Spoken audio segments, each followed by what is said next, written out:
amigo querido, um espírita daqueles assim, nossa, super ativos e tudo. Então, assim, a gente está vendo que realmente as coisas estão muito aceleradas, né? Muito, sei lá, essa transformação está muito doida, muito corrida. E a gente se pega refletindo sobre essas coisas, né? Mas, enfim, são os momentos pelos quais nós temos que passar e a vida nos dá várias oportunidades de crescimento e eu acho que as dores nos visitam para que a gente tenha reflexão, né? Refletir. Antes de fazer a leitura, eu só queria aproveitar para comentar com vocês um grupo lá de Brasília, que é um grupo, ele não é de um centro, ele é um grupo de espíritas. A gente faz reflexões diárias em torno da oração. Então, é o seguinte, nós temos o nosso grupo de WhatsApp, e assim, esse grupo de WhatsApp é um grupo para a gente utilizar somente em torno da doutrina espírita, como a gente utilizando, né? Postar palestras, postar estudos. Essa semana a Nery postou um livro, o Olímpio postou uma palestra. Isso é muito bom, porque nos enriquece muito. E lá nós temos o seguinte: na segunda-feira, nós fazemos uma. E aí, depois eu vou fazer uma de exemplo para vocês. Com pessoas que a gente conhece, que estão necessitando de vibrações amorosas, estão precisando de radiação, de luz, de oração. Então, na segunda-feira, nós fazemos essa lista. E no meio da semana, caso tenha que acrescentar algum nome, nós vamos acrescentando. E todos os dias, às 18 horas, nós postamos uma oração, que é de segunda a sexta. Então, para aquele que tem dificuldade de orar sozinho, de fazer suas orações sozinhos, porque isso é muito comum, não é difícil de ter, não.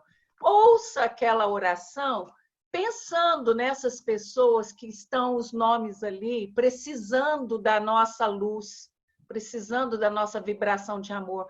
A melhor prece, gente, não são palavras saídas dos lábios, mas são pensamentos, né, que são gerados no nosso coração. A gente tem um pensamento de amor. Então, amanhã eu vou fazer experiência para ver se dá certo, porque a gente não quer poluir muito o nosso WhatsApp.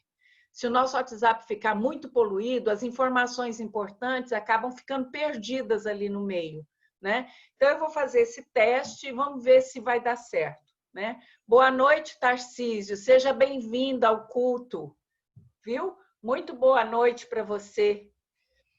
Então, eu vou começar o estudo dessa noite, abrir o Vinha de Luz, no capítulo 178, está na página 300. E o título dessa página é A Verdade.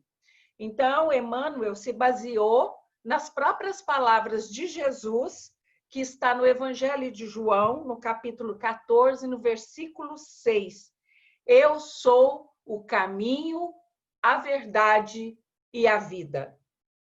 Por enquanto, ninguém se atreverá em boa lógica a exibir na Terra a mais pura verdade ante a visão das forças coletivas.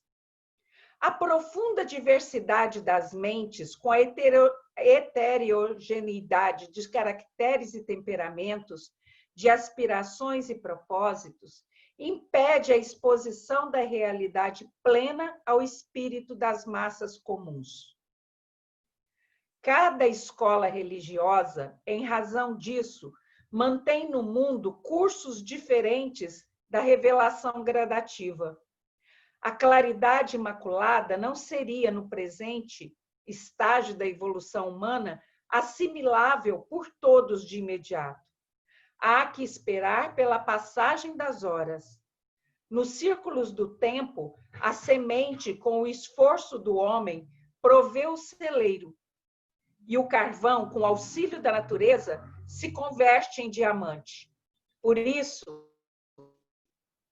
vemos verdades estagnadas nas igrejas dogmáticas, verdades provisórias na ciência, verdades progressivas na filosofia, verdades convenientes nas lides políticas, verdades discutíveis em todos os ângulos da vida civilizada.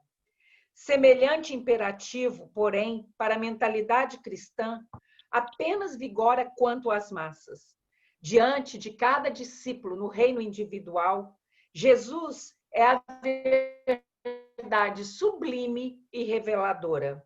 Todo aquele que lhe descobre a luz bendita, absorve-lhe os raios celestes e transformadores, e começa a observar a experiência sob outros prismas, elege mais altos padrões de luta, descortina metas santificantes e identifica-se com horizontes muito mais largos. O reino do próprio coração passa a gravitar ao redor do novo centro vital, glorioso e eterno. E à medida que se vai desvencilhando das atrações da mentira, cada discípulo do Senhor penetra mais intensivamente na órbita da verdade, que é a pura luz. Olha que coisa linda, que coisa intensa e verdadeira. A gente não pode ter a pretensão de possuir, de ser dono da verdade, em hipótese alguma, né? Aonde está a verdade? Em que religião está a verdade? Porque os católicos dizem que a verdade está nos seus dogmas, nos seus rituais, porque foi assim que Jesus quis que fosse e pediu que Pedro abrisse a sua igreja. Mas os protestantes dizem que a verdade está com eles, porque eles cultivam a palavra do Senhor tal qual ela está escrita no livro sagrado, sem interpretações dúbias. Os evangélicos, da mesma forma, os pentecostais, né, os messiânicos e todas as outras classes das igrejas pentecostais também se dizem donos da verdade. E será que o espiritismo também não se acha dono da verdade?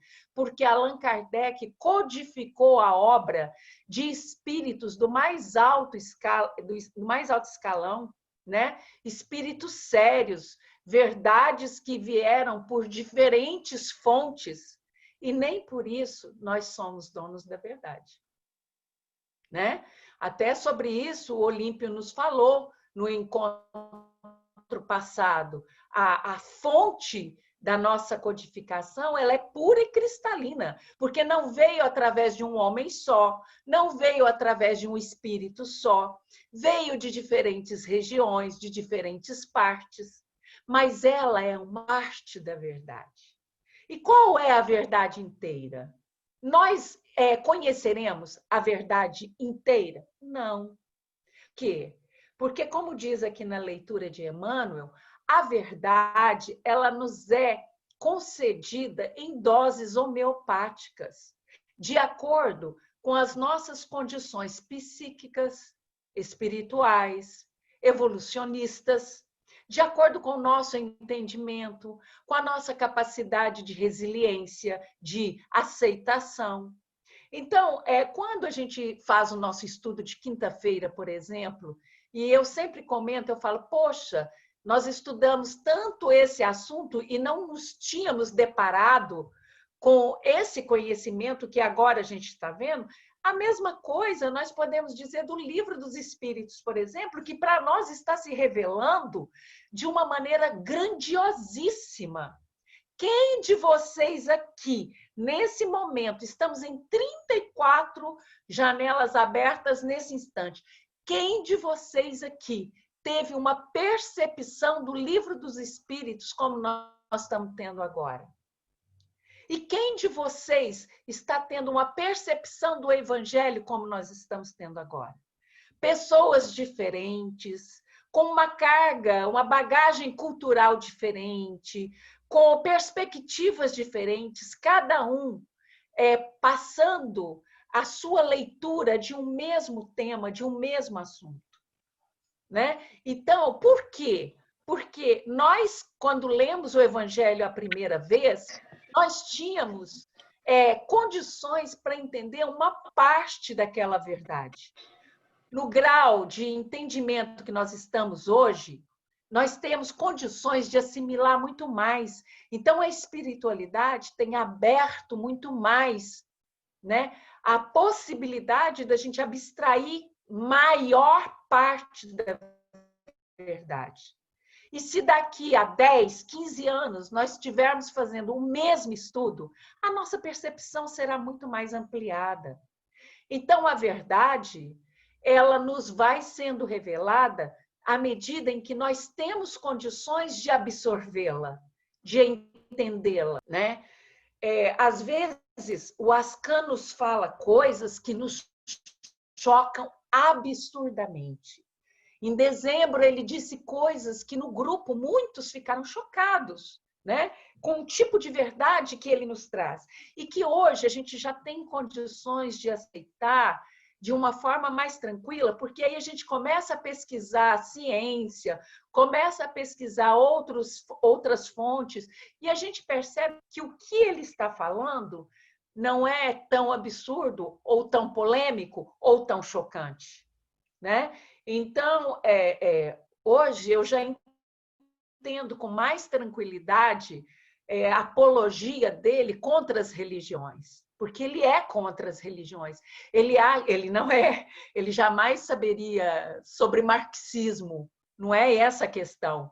Ele é contra as religiões no sentido de aprisionamento das almas, no sentido de manipulação do pensamento das pessoas que têm fé, no sentido do domínio que as religiões exercem sobre as mentes, nesse aspecto. Então, hoje, nós temos mais condição de entender isso, né? Quando ele diz que Jesus, né, a Igreja Católica, eu vou falar algo bem polêmico, não sei se todos estão prontos para entender, mas foi uma fala dele para nós em dezembro, né?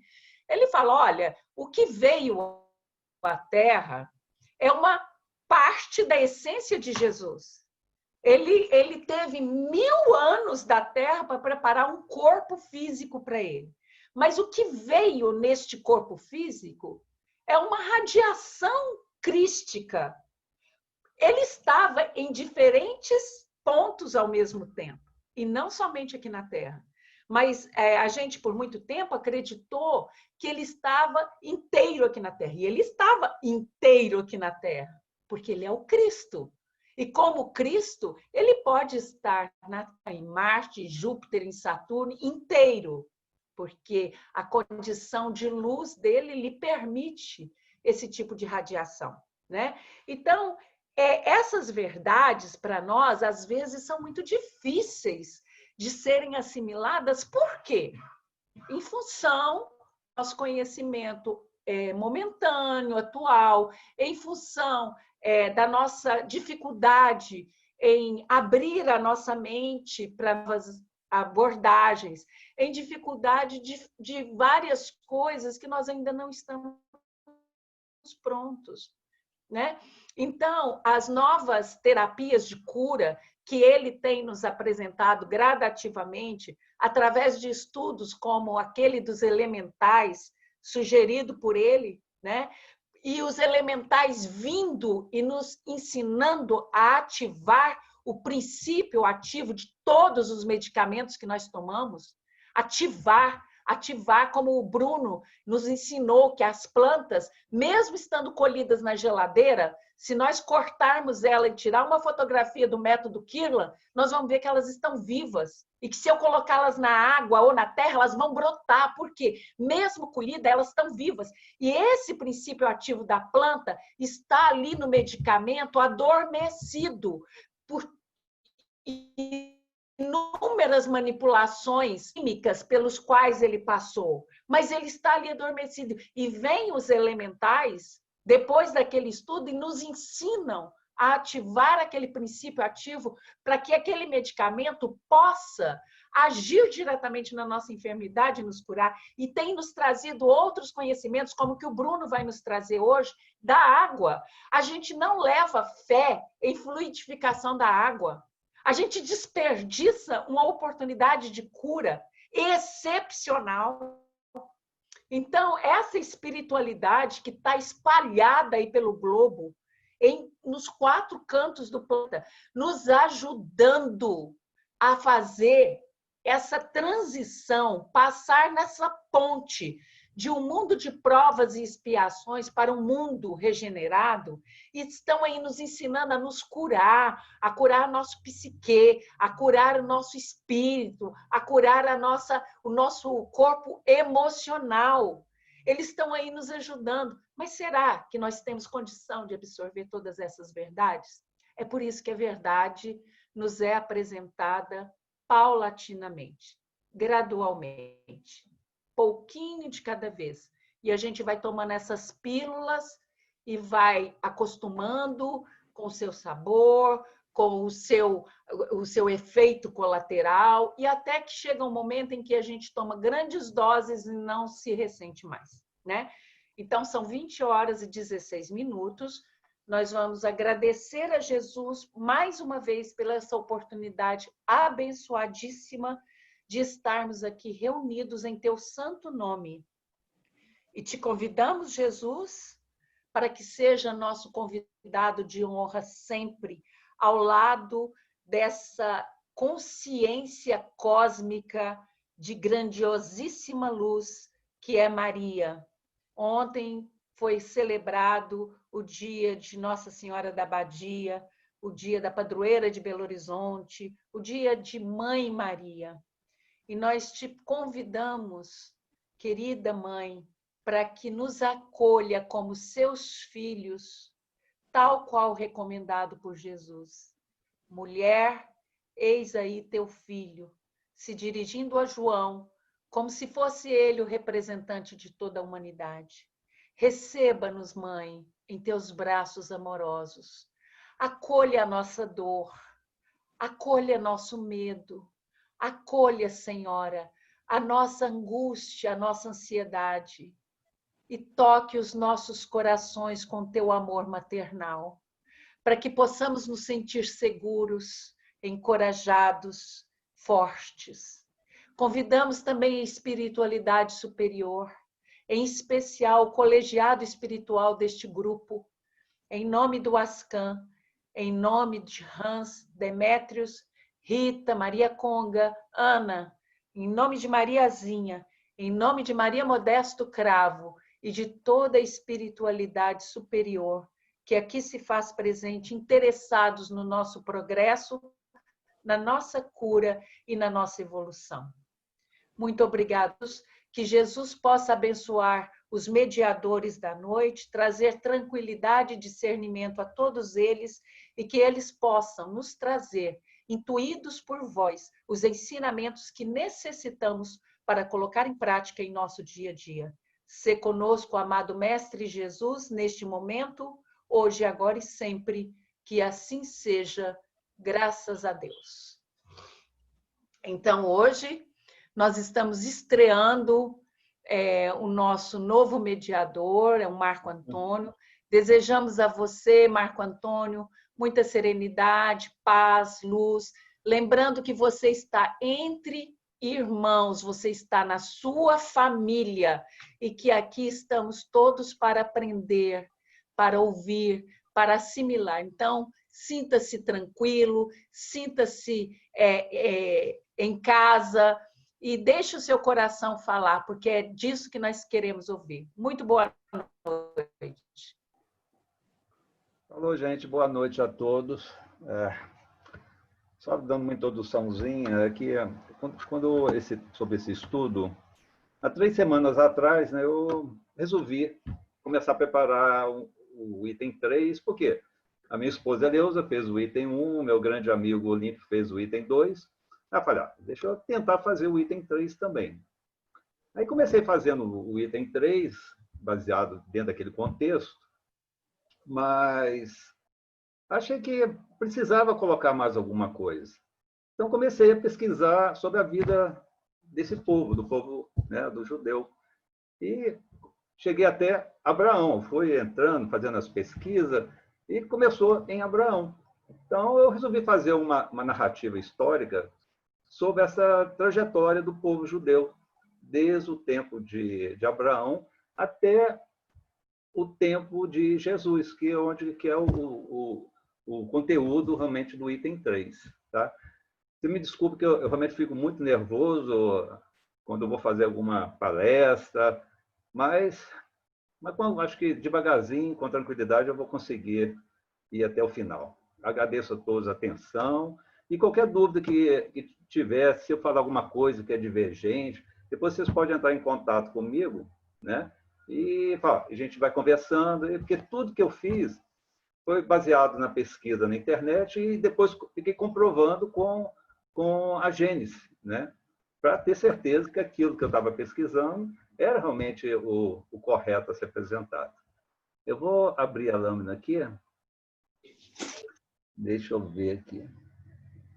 Ah, está aqui. Deixa eu ver como que abre aqui. Espera aí. Consegui, gente. Então, hoje nós vamos falar sobre a introdução, o item 3, que são notícias históricas, né, que o Kardec coloca no Evangelho segundo o Espiritismo.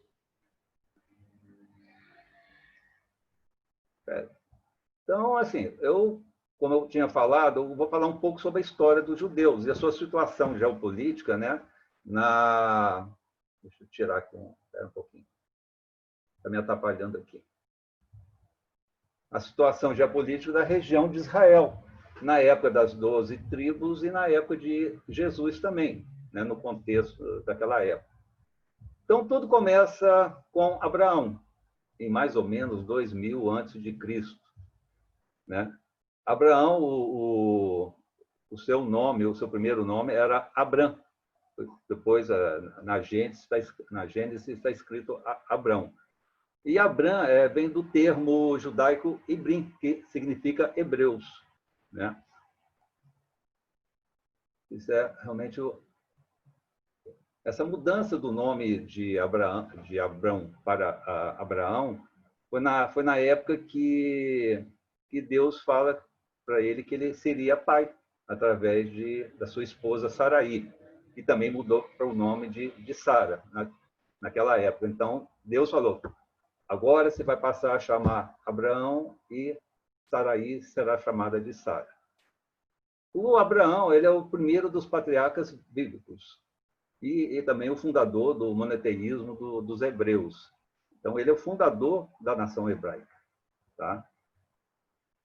Tem uma passagem, quando começa, ele estava residindo na cidade de Ur, na Mesopotâmia, né? Ele habitava lá com a família, com a Sara, o pai, os seus irmãos, e há uma divergência, eu vi na pesquisa, referente a essa passagem da Gênesis 12, quando o Senhor disse a Abrão, sai da tua terra e da tua parentela, e da casa de teu pai, e vem para a terra que eu te mostrarei. E eu te farei pai de um grande povo e te abençoarei. Nas pesquisas que eu fiz, diz que Deus falou com Abraão lá na cidade de Ur.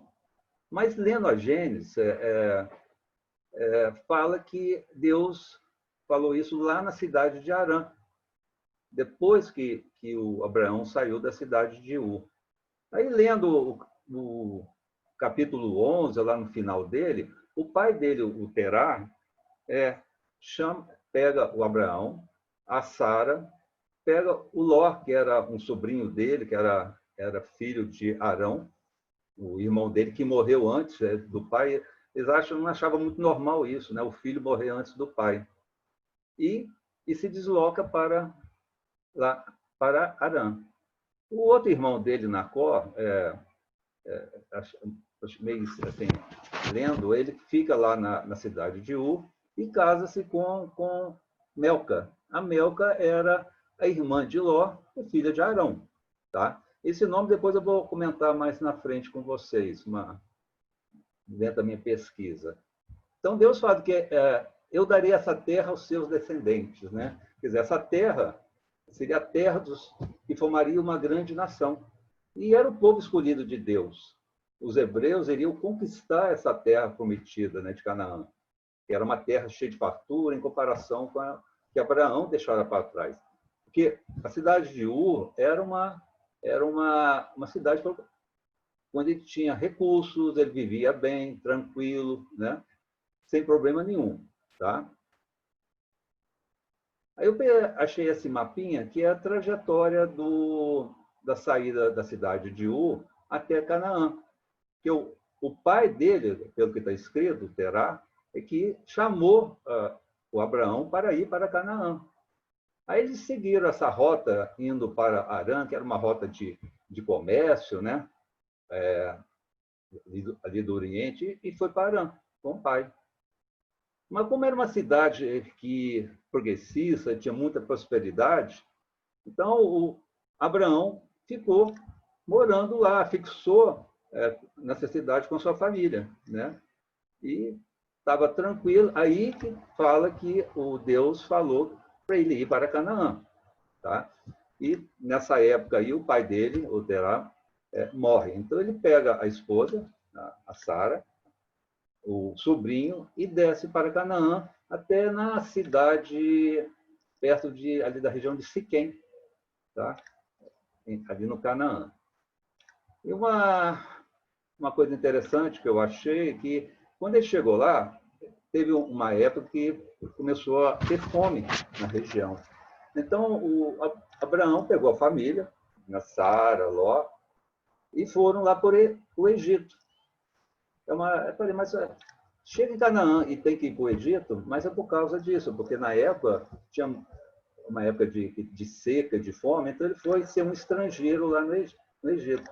E tem uma passagem interessante, que depois vocês podem ler na Gênesis, né, sobre ele com a esposa, que ele chegando lá, ele passou como sendo irmão da esposa dele, né, porque o rei achou a esposa muito bonita. Então, se ele fosse dito como marido, ele seria morto.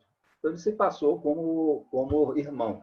E foi uma época que ele conseguiu ter bastante recurso, ganhou ovelhas, jumentos, camelos, escravos, né? Até que um dia o faraó descobriu que ele era casado, então mandou ele embora e ele voltou para a terra de Canaã. Entrando na história da genealogia, né, da árvore genealógica de Abraão, ele teve dois filhos. O primeiro deles era Ismael, era o filho de Agar. Agar era uma escrava egípcia, que provavelmente veio dessa época que ele foi para Egito e voltou para Canaã. Porque a Sara era estéril, não podia conceber. Então, a esposa ofereceu Agar para ter o filho de Abraão, para ele ter uma descendência, né, na sua família. Né?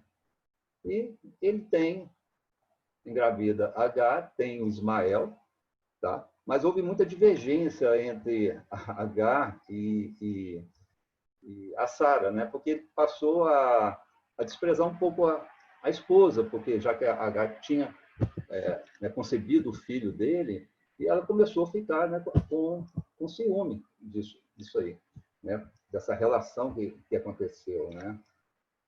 Ismael, na verdade, na pesquisa, ele deu origem à nação árabe. Tá? Ele deu origem à nação árabe. É considerado, então, pelos muçulmanos como o ancestral dos povos árabes. E é também mencionado no Alcorão. Aí a esposa, Sara, né, com ciúme e tudo, pediu que expulsasse Agar e o filho, né? Isso depois que nasceu o seu filho Isaque. Tá? O Ismael nasceu quando Abraão tinha 86 anos e Isaac nasceu quando Abraão tinha 100 anos. Depois que ele falou que, como mencionei antes, quando ele mudou o nome, né, que ele seria o pai de Isaac. Deu até o nome, seria ou Isaac escrito dessa maneira, ou Isaac com 2A, tá? Mas que seria, né, a continuação da sua descendência. E foi o que ele deu origem à nação judaica, o Isaac. Tá? Uma coisa que me chamou a atenção nessa leitura, esqueci de falar uma coisinha. Então, ele pediu a expulsão de Agar e Ismael. Então, eles foram embora, né? Foram para o deserto, lá teve um anjo que ela estava passando assim, sede, não sabia. Aí o anjo apareceu, né, falando, indicando onde tinha um poço de água, né? E deu origem depois a essa história de Ismael com relação ao povo árabe. Então, esse sacrifício de Isaac me chamou a atenção, com relação, vou falar mais para frente. Então, disse Deus: tome seu filho, seu único filho Isaac, a quem você ama, está tampando aqui, e vá para a região de Moriá. Sacrifique-o ali como holocausto num dos montes que eu lhe indicarei. Tá? Isso está na Gênesis 22, 2. Mas acho que todo mundo já sabe essa história, acho que a Vânia já contou, mas no momento do sacrifício, o anjo do Senhor diz para Abraão: não toque no rapaz, disse o anjo, não lhe faça nada. Agora sei que você teme a Deus, porque não me negou seu filho, o seu único filho. Então Abraão ergueu os olhos e viu um carneiro preso pelos chifres num arbusto. Foi lá pegá-lo e o sacrificou como holocausto em lugar de seu filho. Tá? Uma coisa que me chamou a atenção nisso tudo, e na pesquisa também, é porque nessa região de Moriá é onde o rei Davi constrói a cidade de Jerusalém e onde Salomão constrói o primeiro templo judaico, né? Essa região. E é na cidade de Jerusalém que Jesus é julgado e crucificado, né? E também uma coisa que chamou a atenção, que Jesus também foi chamado de Cordeiro de Deus, né? Então, na pesquisa, os pesquisadores acham que o sacrifício foi um sinal apontando para Jesus a marcar o futuro local onde ele seria sacrificado, né? Seria crucificado. Isso aí, assim, essa relação do sacrifício do filho de Abraão com o local onde Jerusalém seria construída, né? E como Jesus também era chamado na época. Isso aí me chamou a atenção sobre esse Monte Moriá. Agora nós vamos começar a falar realmente da linha de tempo de Abraão, né? Com os israelitas vivendo como escravos no Egito. Então tem essa linha histórica, né? Você tem a época de Abraão, tá? E tem o tempo, mais ou menos 400 anos, que eles ficaram escravos lá no Egito. Tá? Foi na época, vou contar essa historinha aqui, né? Mais para frente, na próxima lâmpada, porque na Gênesis, em 15, 13, Deus já fala para Abraão que os seus descendentes viveriam na escravidão por 400 anos, em uma terra estrangeira. E isso, então, e aconteceu, né? O que Deus tinha falado com Abraão acabou acontecendo. Então, relembrando aquela, não sei se todo mundo conhece essa história de José do Egito, né? A saída do Egito para a terra prometida, mas como os descendentes de Abraão se tornaram escravos no Egito, né? O Isaac teve 2 filhos, Esaú e Jacó. Ele foi casado com a Rebeca, desculpa. Mas quem era Rebeca? Como eu falei lá atrás sobre a Melca, que acabou casando com Arão, com Nacó, que era irmão de Abraão. Então, a Rebeca era neta de Melca. Quando Isaac foi lá para a Mesopotâmia procurar uma mulher para casar, e encontrou a Rebeca, e foi na terra lá do tio dele, Nacó.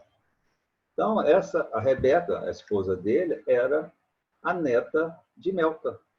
Tá? Você vê, é tudo dentro da mesma família. É uma coisa interessante isso, né? Casa-se com sobrinha.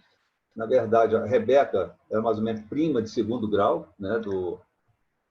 De, de Isaac. Então, nesse casamento nasce Esaú e Jacó, que eram gêmeos. É uma história assim até achei interessante que Esaú, a mãe, né, Rebeca, né, falando que os dois filhos ficavam brigando dentro do ventre. Então, ele questiona, né, pergunta ao Senhor, né, mas por que ficam só brigando? Então, Deus fala que eram dois povos que estavam ali no ventre dela, duas nações que estavam no seu ventre, e que eles seriam dois povos. E que o primogênito, desculpa, e que o primogênito iria derrotar o outro. Como Esaú nasceu primeiro, ele fala lá na Gênesis que era vermelho, né? Saiu meio vermelho e cabeludo, e Jacó foi o segundo, e Jacó nasceu segurando, como fala, o pé do Esaú. E a história dos dois, desculpa. E a história dos dois é o seguinte, né? Quando estavam maiores, né? Esaú voltando de uma caçada, que ele gostava de caçar, né? Chegou faminto e o Jacó estava preparando uma comida avermelhada, né? E ele querendo se alimentar com muita fome. E o Jacó falou, não, tá bem, eu ofereço a minha comida se você me dá o direito de ser o primogênito da família. E nesse momento, Esaú dá esse direito a Jacó, né? E a partir desse nome, desse momento, Esaú é chamado de Edom. Nós vamos ver mais para frente como ele era o primogênito, né? E passou a não ser mais. Então, o Jacó iria derrotar o Esaú mais para frente. Mas por quê? O Edom, o Esaú, né, passou a ser chamado de Edom, ele vai para uma terra, nós vamos ver depois aqui, que é o reino de Edom, e lá seus descendentes, né, e passa a ser chamado de Edomitas. E os Edomitas, futuramente, são derrotados pelo rei Davi, né, que é a descendência de Jacó. Tá? Então, tudo que é dito, né, que é falado ali, tudo acontece depois. Aí Jacó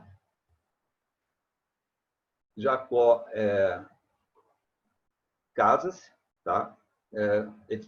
São 4 esposas, né? São a Lia, a Raquel, que eram irmãs gêmeas também, e depois as 2 concubinas, que eram servas de Raquel e da Lia, né? Tem 13 filhos. São 12 homens e uma mulher chamada Diná, tá? Mas como ele sempre gostou, até essa história de Lia e Raquel, assim, eu não vou contar aqui não, porque é uma história muito interessante, que vocês poderiam até pegar a Gênesis e ler a história do casamento da Raquel e da Lia, tá? Porque ele gostava era da Raquel, desde o início. Então, por causa disso, né, por gostar mais da Raquel do que a Lia, ele dava preferência ao José, que era o filho dela. Né? Teve o José e o último, que era o caçula, que era o Benjamim. Então, o José era um rapaz esperto, né? E era o preferido de Jacó. Aí, devido a essa inveja, né, dos irmãos, né, porque José era o preferido, acho que mais ou menos 16 anos, ele é vendido para uma caravana que ia em direção ao Egito. E lá no Egito, talvez você já conhece a história, né, que ele conseguiu interpretar os sonhos do faraó, né? Não sei se todo mundo conhece a história das 7 vacas gordas e das 7 vacas magras, né? Em relação a 7 anos de abundância e 7 anos de seca, isso foi o que ele interpretou na época, né? E José, nessa época, então, por causa disso, foi teve o título de governador do Egito, né? Foi bem... O faraó ficou feliz com essa interpretação e ele passou a ser o governador do Egito. Então, nessa época, ele construiu celeiros. Então, nos 7 anos de fartura, o José ficou abastecendo esse celeiro, porque sabia que 7 anos depois teria uma fome, seria uma seca e 7 anos de fome. Então, todo mundo ia lá no Baixo Nilo comprar, né, o alimento, porque ele tinha guardado para 7 anos. E nisso, né, os irmãos também de José, né, a família dele, que ficou lá em Canaã, também passaram por um período de seca e fome, né, também, e foram no Egito comprar o alimento, né, em busca do alimento que faltava lá na terra deles. Aí José reconhece os irmãos e chama a família para morar no Egito, né? Era em torno de 66 membros, pela pesquisa que eu fiz. Aí, no Egito, nesse período, ele se torna um povo numeroso e fortalecido, mas isso até na morte de José. Então, depois que José morre, eles são perseguidos e são escravizados, não podendo, né, fazer o culto ao seu Deus, né, até o momento que Moisés, é chamado por Deus para libertar o povo e reconduzi-lo para a terra prometida. Tá? Seguindo a nossa linha do tempo, né, história dos personagens bíblicos, né, da época, né, tem o período em verde, né, que foi o período que eles estavam vivendo lá no Egito, tá, até a saída de lá, sendo conduzido por Moisés. E nesse período amarelo, que vai mais ou menos de 1450 a.C. até próximo de 1000 a.C., eles partem para, né, a terra prometida e passam a viver lá. Só que nessa terra, né, ao chegar lá, em Josué, eu estava olhando no livro de Josué, ele menciona vários povos que habitavam essa região, né? Eram os cananeus, eram os heteus, herveus, ferezeus, gengezeus, jebuseus e amorreus. Quer dizer, a terra prometida tinha outros povos já habitando lá, né? Por isso que lá no início eu falei, né, eles teriam que conquistar a terra. E a conquista não foi uma coisa assim suave, em branda. Houve conflitos, né, com esses povos que habitavam lá. Tá? Tem uma passagem na época relação aos siquemitas, né? Isso também achei interessante, porque isso é para mostrar como eles eram bárbaros também, né? Que a filha da Lia Diná vai visitar as mulheres e lá ela é desonrada pelo filho da tribo, né, de Siquém, mas o filho queria casar com ela, né? E tudo arrumado, foi conversado com Jacó, mas mesmo com tudo acertado, eles pediram pagamentos, pediram que todos fossem circuncisados, fizeram tudo que o Jacó pediu.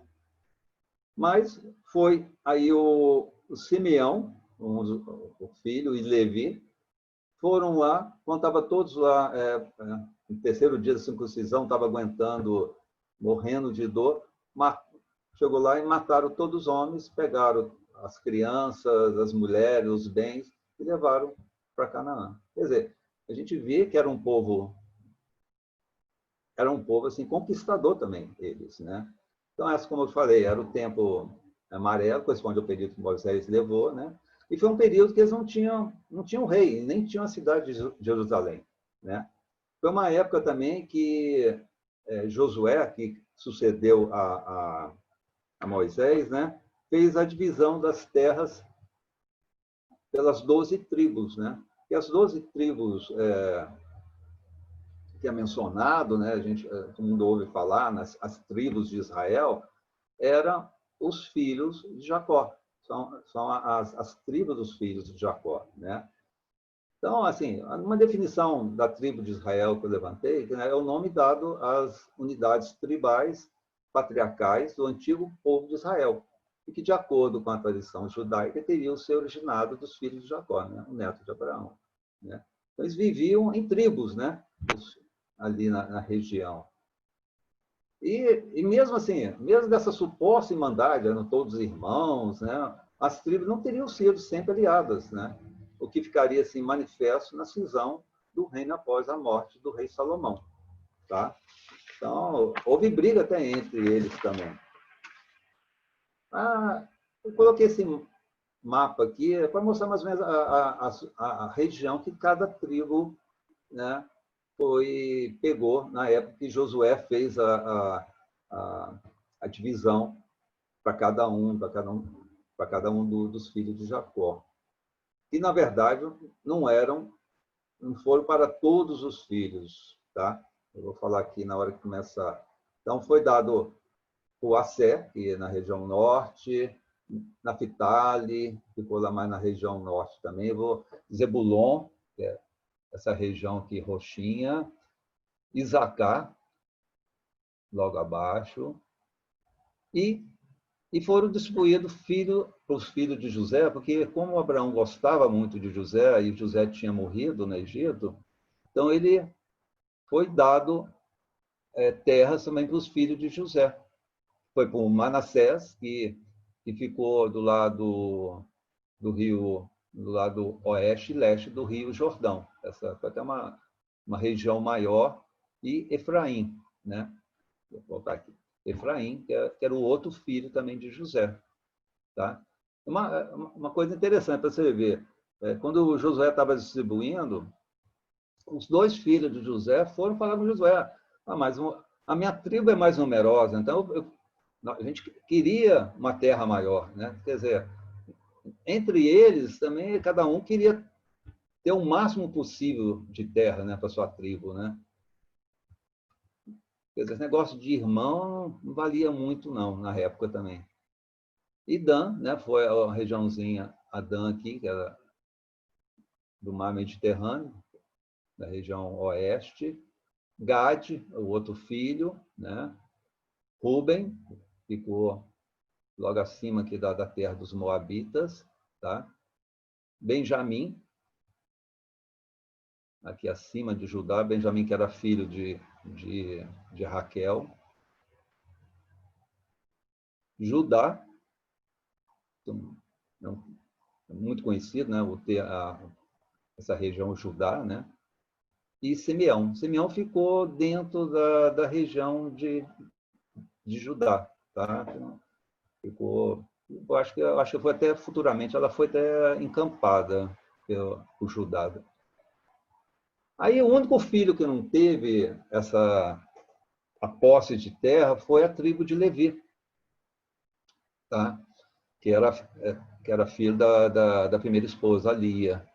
Mas eles assumem grande importância na história de Israel, né? Desde o princípio. Mas por quê? Porque Moisés e Arão eram membros dessa tribo. Né? Isso está lá em Êxodo. E Moisés, né, ele nomeia o seu irmão Arão, como sumo sacerdote. E designou que somente seus descendentes teriam permissão de realizar sacrifício, adentrar o tabernáculo, né? Estar na presença da Arca da Aliança. Eles teriam funções sacerdotais que seriam intransferíveis. Todos aqueles que tentaram, né, assumir isso aí foram mortos. Isso estava escrito lá na pesquisa. Então, esse tinha esse direito, essa função dentro ali. E quando da conquista de Canaã, essa tribo não foi a única que não recebeu a terra na distribuição, né? Um território específico, delimitado, como os outros irmãos tiveram e os primos, né, tiveram.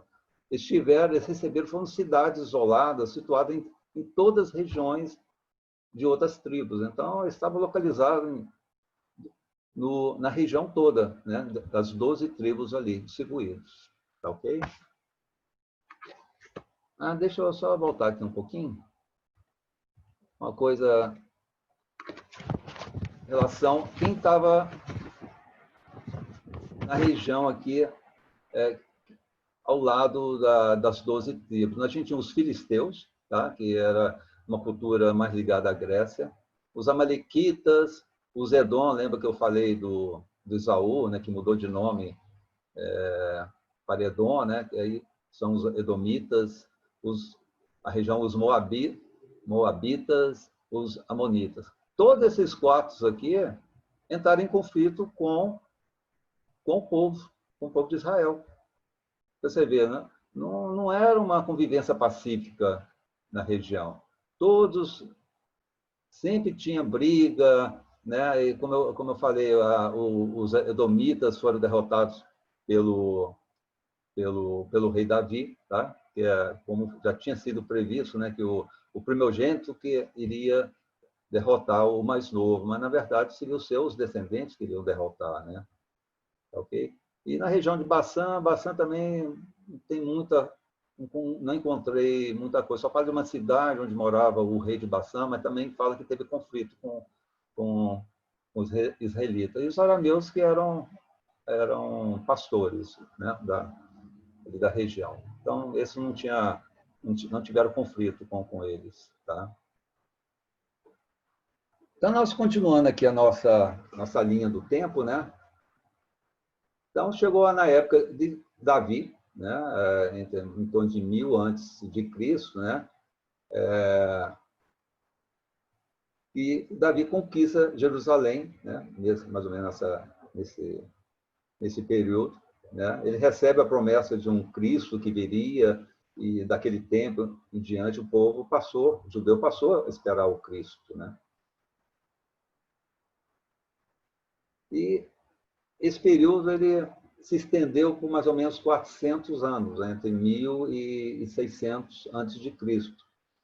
Foi um período assim de glória de Israel, sendo, né, alcançar todas as bênçãos prometidas lá atrás. Salomão, né, o filho de Davi, construiu o primeiro templo de Jerusalém. Era um povo assim desenvolvido na época, culturalmente, né, uma cultura avançada, sociedade avançada. Mas também foi uma época de crescente corrupção e adoração a ídolos, né, nessa fase aí. E como foram previstos pelos profetas, né, naquela época, advertiram os israelitas que as maldições que Moisés tinha feito lá atrás, né, então acho no Deuteronômio, né, essas maldições iriam recair sobre eles, caso não mudassem as suas atitudes, né. Mas nós já sabemos como nós somos difíceis, né? Como espírito, né? As advertências todas foram ignoradas, né, por eles, né? Tá. Ô, Marco. Oi. Já são 8:09. Você se importa de terminar no próximo domingo? Vai demorar mais uns 3 domingos, não importa. Ótimo. Então, sem pressa. Então, nós podemos parar por aqui, né? Não, podemos. Daí eu continuo desse ponto aqui, que dá uma continuidade. Semana que vem eu volto anterior, dou uma recapitulada rapidinho Olha, tá? eu adorei essa parte. Eu nunca tinha lido isso, essa parte do sacrifício, né, de Ismael e da associação do lugar com o futuro lugar onde estava acontecendo, onde seria Jerusalém, e por conseguinte a associação de Abraão sacrificar um cordeiro e de depois Jesus ser sacrificado naquele mesmo local. Esse é chamado Cordeiro de Deus, então tem essa ligação. Exatamente. Né? Fantástico, fantástico mesmo, nós estamos adorando. E é importante a gente conhecer esses aspectos históricos, porque nós espíritas, eles falam muito mal que a gente não conhece a Bíblia, não conhece a história, e eu acho que é uma oportunidade da gente saber de muitas coisas no Evangelho que a gente lê e não entende. Né? Então, esses conhecimentos são, sim, muito importantes. Obrigada aí pela sua pesquisa. Eu sei que tem o dedo da professora historiadora também, né? E um vai costurando com o outro, e não tenha pressa, não. O importante é